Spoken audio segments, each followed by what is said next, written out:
soit Jésus-Christ, sa grâce et sa paix soient avec vous.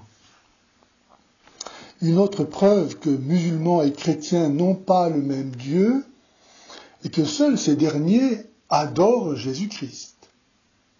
Acte parfait d'idolâtrie pour les musulmans. Ces derniers ne se rendent pas compte qu'en considérant l'incarnation indigne de Dieu, non seulement ils insultent le Créateur, qui devrait donc avoir honte, selon eux, de sa création, mais ils se jugent alors eux-mêmes ainsi indignes de Dieu, et se vouent par là même au malheur éternel, car Dieu nous a fait pour lui. Eh bien non, ce que Dieu a fait est très beau, et Dieu n'a pas à en rougir. L'Église sait très bien que Dieu est en lui-même absolument transcendant et donc incommunicable, mais elle croit aussi qu'il nous aime, au point, après nous avoir tout donné, de ce que nous sommes et de ce que nous avons, de vouloir mettre le comble à son amour en se donnant lui-même. Pourquoi Dieu ne pourrait-il pas faire cela? C'est ce qu'il a fait en Jésus, sa parole incarnée, image du Dieu invisible. Dieu pourrait-il faire quelque chose de plus beau que cela?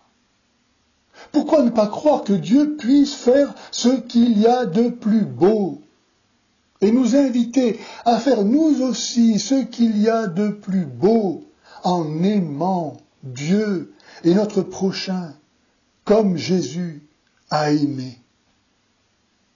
Nous aimons Dieu en aimant Jésus. Et nous aimons Jésus en nous aimant les uns les autres.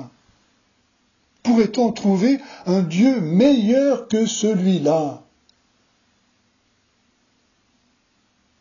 Je profite de l'occasion pour proposer aux chrétiens de ne plus utiliser le vocable Allah que pour désigner le Dieu musulman, afin de bien manifester qu'Allah n'est pas leur Dieu, l'unique et vrai Dieu, et s'opposer ainsi à l'islamisation de notre culture, à travers par exemple une expression maintenant devenue presque banale, Inch'Allah.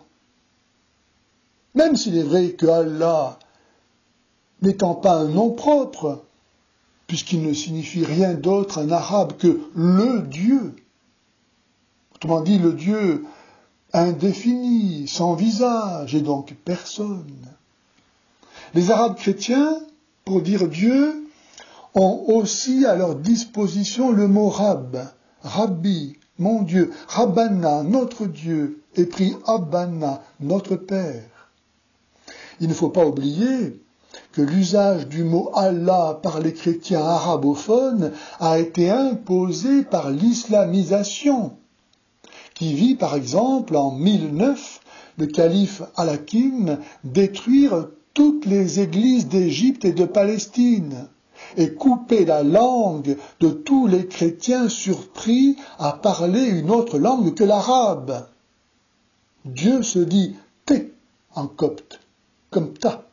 De plus, ma proposition s'accorde avec la fatwa émise par le sultan de l'État malaisien de Selangor, Sharafuddin Idris Shah, qui a interdit aux non-musulmans d'utiliser le terme Allah, affirmant qu'il s'agit d'un mot sacré exclusivement réservé aux musulmans.